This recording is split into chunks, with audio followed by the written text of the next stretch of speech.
Installing a new processor is one of the most important things that you can do on your PC. It's the brain of the computer after all. So if you have a brand new AMD Ryzen processor that you're ready to install, we have a couple tips and tricks for you to safely and securely install or replace your AMD Ryzen CPU.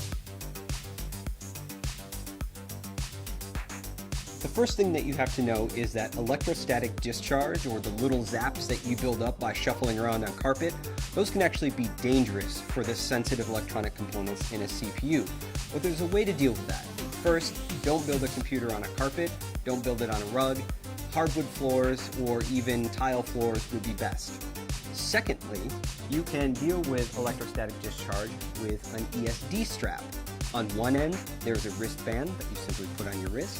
And on the other end, there is sometimes a plug, like ours, which goes into a technical bench that is grounded, or there's a clip.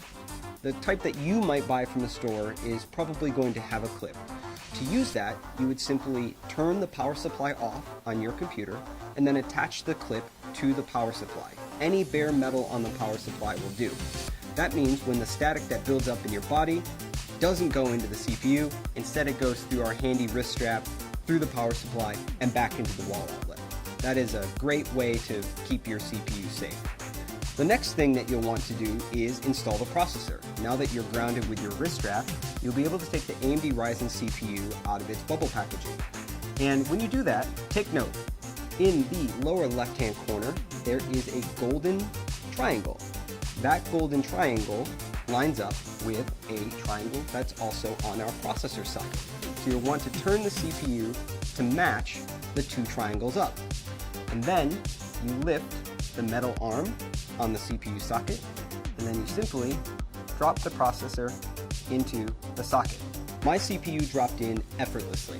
It should feel really easy to install this CPU. If it's not easy, then the CPU is either installed in the wrong orientation or you've not yet raised the metal retention arm on the socket. So once the CPU is installed, you can simply put that metal arm back down, and now the CPU is installed.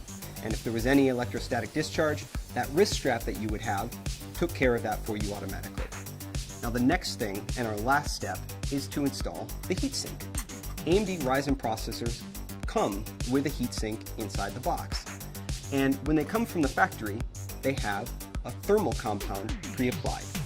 That thermal compound ensures good heat transfer from the processor to the heatsink and out into the world. It helps keep your processor running cool and quiet.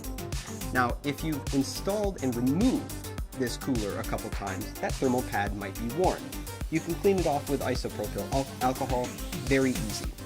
Now, what happens when that thermal pad gets worn out is that it must be replaced with aftermarket thermal compound. You can buy this from any online electronic retailer, and it only costs a few dollars. This thermal compound is really easy to apply, comes in a plungered syringe more often than not, and there are a few ways to put it on the processor. Many people advise a large dot the size of a pea or 2 peas in the center of the CPU, and then when you put the heatsink on, it will spread out evenly across the processor. Other people recommend drawing an X shape across the CPU with thin beads of the thermal compound.